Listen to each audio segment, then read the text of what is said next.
Tulipokomea katika episodi ya 3 ni mara baada ya kushuhudia watoto wa kimaskini wakiwa wamejipanga kuhakikisha kwamba siku ya leo wanakwenda kumfundisha Kang adabu. Hasa mishale ya usiku katika mjengo mmoja wa maana kweli kweli. Wale watoto 4 bana ndo wanakaa katika mjumba huu wa kifahari. Na kuna yule mwalimu kutokea shuleni. Kumbuka yule mwalimu anatembea na mwanafunzi mmoja hapa kutoka katika familia za kitajiri. Alikuwa akipiga nao story hapa. Na wakati story zimenoga sana, sasa mpenzi wake anayefahamika kama Ujin akawa amekuja akasema, "Samani mwalimu, ulikuwa unaitwa na mwalimu mkuu, amenipigia simu hapa." Basi mwalimu ikabidi kuweza kuondoka. Sasa bidada Ela pamoja na bidada Jihii wakaanza kudiscuss, inawezekanaje mwalimu mkuu amwite mwalimu katika nyakati za usiku namna hii? Lakini kumbe zilikuwa ni mbinu za mwamba katika harakati za kumchomoa ticha, ama tuseme ni msichana wake, sababu huyu bana ndo anatoka naye hivyo. Hasa akiwa anatembea katika mitaa hii, hapa tu akaweza kumwona Kang akiwa ameambatana na bidada Jihii. Kumbuka kwamba bidada Jihii alisema kwamba anataka kamkaushie jamaa shati lake. Hasa Mwamba na bidada Jihii walizunguka sana siku ya leo, wamechoka vibaya mno, na Mwamba alikuwa amechoka, akawa anamwegamia bidada hata pasipo kujua. Mishale ya usiku sana, Mwamba akawa anaambiwa kwamba nenda kalale, lakini jamaa usingizi ni mzito, akajikuta tu anazidi kumwegamia bidada na hataki kwenda kulala. Lakini bidada kwa sauti ya chini sana akasema, "Wakati tumeweza kukisi kwa siku ya kwanza tu, nimejikuta natamani ile siku iweze kujirudia, na hisi ninahisia juu yako."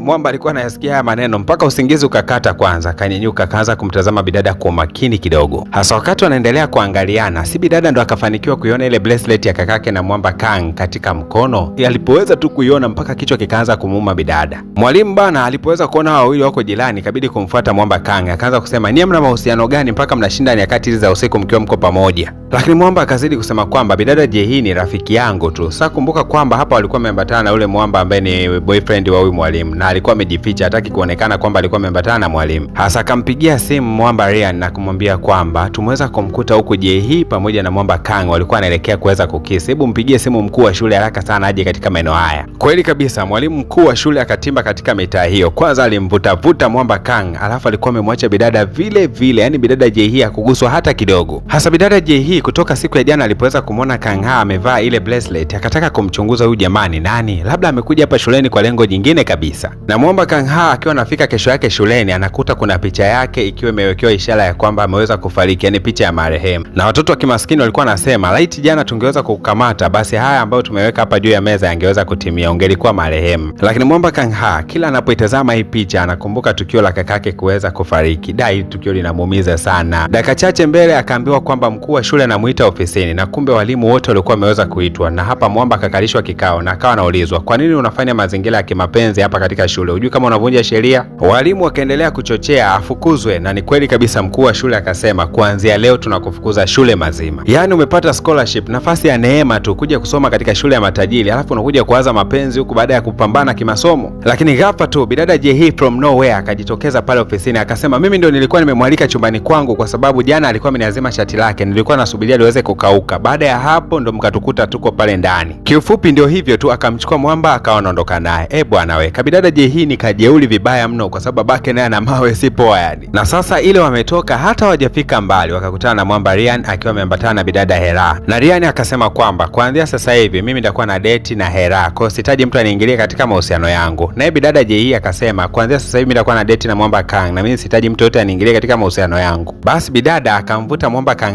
akampeleka katika eneo moja limejitenga kidogo, akasema, "Ulikuwa na lengo gani la kuja kusoma katika shule hii? Inaonekana kuna kitu nyuma ya pazia." Lakini Mwamba Kang akasema, "Nimekuja kusoma katika shule hii ya matajiri kwa lengo moja tu. Nataka nije kupata scholarship ya kwenda kusoma Harvard, chuo kikubwa sana huko nchini Marekani. Na kama ningesoma katika shule za kawaida, basi Harvard ningekuwa naisikia tu. Kwa mimi nimeamua kusoma hapa nikiamini kabisa iko siku nitakuja kusoma Harvard." Basi bidada akamwamini kabisa jamaa. Lakini Mwamba wakati anayaongea haya akikumbuka kwamba amekuja kufanya kisasi hapa, mpaka anajawa na sura ya ghadhabu. Sasa huku upande wa pili ukisikia wameyatibua mashetani ya Mwamba Ryan, basi wameyatibua kweli kweli. Jamaa alikuwa na hasira, kwanza akaelekea gym akapiga mazoezi ya boxing vibaya sana. Kesho yake ilipoweza kufika mishale ya kuelekea shuleni, bidada Hela akampigia Mwamba Ryan na kumwambia kwamba, "Unajua tunatakiwa tuigize kama wapenzi, kwa hiyo unatakiwa uje unichukue nyumbani na gari yako." Basi Mwamba Ryan akasema haina noma. Bidada alikuwa anafurahi sana. Unajua bidada anampenda huyu jamaa. Hasa maskini mwenzetu Mr. Kang na yeye bana ndo hivyo amechukua baisikeli yake anajiandaa kuelekea shuleni. Kapita kwa mama muuza vitumbua pale, kapata vitumbua viwili vitatu anaendelea kuvipiga. Ghafla toka sikia kuna gari ya kifahari imepaki kando yake. Bidada Jehii akamwambia apakie baiskeli yake pamoja na yeye waelekee shuleni. Basi Mwamba ndio hivyo bana, akawa amepanda leo gari pamoja na bidada.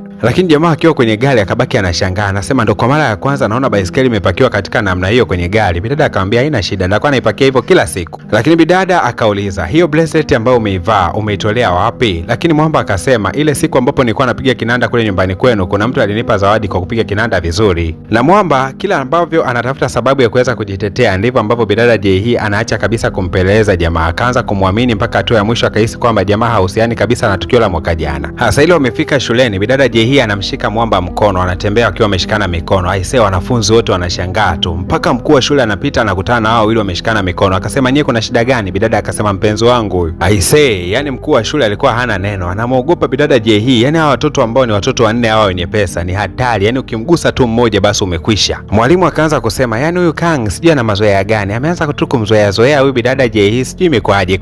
Mwalimu mkuu atakagi kabisa kujihusisha na habari za hawa watoto wanne. Akasema, hebu nenda kaendelee na masomo yako bana. Sitaki kabisa kunihusisha na hizo habari. Hasa hapo shuleni kuna chumba ambacho hakuna mwanafunzi wa kawaida anaweza kuingia. Na hichi chumba wanasoma wanafunzi wanne tu. Leo bwana bidada Jehii alimleta Mwamba Kang. Kila mmoja alistaajabu, inakuwaje mtoto wa kimaskini anaingia katika darasa letu? Lakini Liang akasema, mwalimu endelea kufundisha. Basi mwalimu baada ya kufundisha, bidada akawa amemtoa Mwamba nje. Hasa bidada Era akimwangalia Mwamba Liang akaanza kusema, unajua wewe endelea tu kudate na mimi. Siku zinapozidi kwenda bidada ataanza kuona wivu. Hapo anajizuia tu, anajikaza. Mwamba Liang akasema, funga kinywa chako. Kumbuka unatakiwa kusema tunatakiwa tuendelee kuigiza, sio tuna date. Hilo neno tuna date silitaki kabisa kulisikia. Alafu Mwamba Liang akaondoka kwa ghadhabu nzito sana. Bidada akabaki ameduaa tu. Sasa huku upande wa pili bana, story shule nzima zilizotapakaa ni kuhusiana na Mwamba Kang pamoja na bidada Jehii kwamba wana date. Kila mtu anasema, jamani, mbona hawa ni dunia mbili tofauti? Yani mtoto wa mmiliki wa makampuni na mtoto wa fukara mmoja tu alikuja kwa scholarship. Wengine wakawa wanasema mahusiano yao ya maigizo tu, kwa sababu bidada Jehii anamtia wivu Mwamba Liang kwa sababu wameweza kuachana. Kwa hiyo anataka Liang aweze kuumia. Hasa kikundi cha masikini wakamtuma mwakilishi wao aje kuomba msamaha kwa Mwamba Kang, kwa sababu kama Kang ameanza kuungana na wakuu, maana yake wanaweza kupata shida miaka ya mbele. Mwakilishi wa masikini alikuja akiwa amepiga magoti, akazidi kumwambia Kang kwamba tunakuomba msamaha kwa sababu sasa hivi umekuwa rafiki na wakuu, basi sisi mioyo yetu ina amani. Kwa sababu wengine sisi bana tumekuja kwa bahati nasibu tu hapa. Nauli tu za kuja huku mpaka wazazi wauze vitumbua ndo tunafika shuleni. Kwa hiyo tukiona dalili za mtu kutaka kutuharibia ama kutukosanisha na matajiri, tunaumia sana. Sio kwamba tulikuwa tunapenda kushambulia au kupangia mipango mibaya.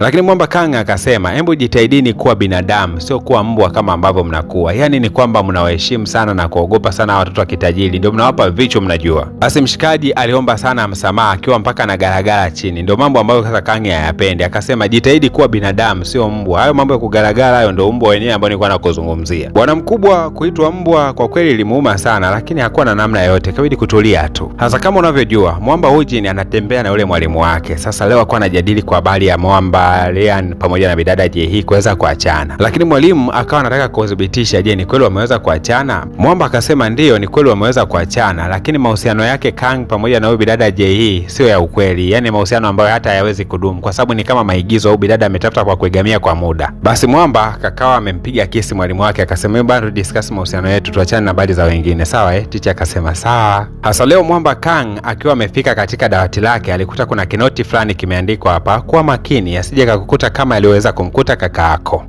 Mwamba alishtuka, yani alishtuka, hakutegemea kabisa kwamba siri yake kuna watu watakuwa wanaweza kuijua. Na wakati huo Mwamba Liang alikuwa ameweza kuingia hapa, akakuta Mwamba ameshika kile kikaratasi, akakivuta, akakisoma, baada ya kukisoma akakipotezea. Sasa ilikuwa ni mida ya michezo. Mwamba Liang alikuwa amewahi uwanjani kama kawaida, anapendaga sana hii michezo ambayo anaichezaga hapa shule. Sasa bidada naye Jehii alikuwa anakuja hapa uwanjani. Jamaa akajua kwamba bidada amekuja kumwangalia, yani bidada ameshaanza kupata wivu juu yake. Kumbe bidada amekuja huku lengo lake ni moja tu, aanze kuchati na Mwamba Kang katika namna ya utulivu kidogo. Sasa Mwamba Kang anajaribu kumpeleza bidada kujua kwamba je, ni bidada ambaye alikuwa ameweka kile kikaratasi ambacho kimeandikwa kwamba awe makini sana asije akamkuta kama aliweza kumkuta kaka yake. Lakini bidada hakuonyesha viashiria kabisa vya kujua chochote kuhusiana na habari ya hicho kikaratasi. Sasa Mwamba akabakia na swali moja tu, ni nani aliyemwekea kile kikaratasi? Ni nani anayejua siri yake ya kwamba kaka yake alikuwa akisoma hapa kabla na kaka yake aliwezaga kuuliwa na Mwamba Liang? Sasa hii siri ni nani ambaye anaifahamu? Wakati huo game limechangamka sana hapa uwanjani. Licha ya kwamba bidada alikuwa hana time kabisa na Mwamba Liang, lakini namna ambavyo mechi ilikuwa inashangiliwa ikabidi naye kuanza kufuatilia mpira namna ulivyokuwa unaelekea. Mwamba Liang alisakata kabumbu kadri anavyoweza mpaka mwisho wa siku akaweza kuchukua ushindi. Basi alipoweza kufanikiwa kuchukua ushindi akakimbia akamfuata anamfuata bidada Ela. Amini usiamini, mbele ya macho ya bidada Jay alianza kumkisi bidada Ela mbele ya uwanja na watu wengine wote wakiwa wanashuhudia. Unajua bidada Jay hakuamini kabisa. Bidada Jay alihisi kana kwamba ni kama amemwagiwa maji ya baridi ndani ya moyo wake. Bwana we, X amekuwa kipengele sasa. Tukutane katika episode ya 5, itakwenda kutupa majibu ya nini ambacho kitakwenda kujiri. Je, ni kwamba bidada Jay anampenda bado mwamba ama imekuwaje?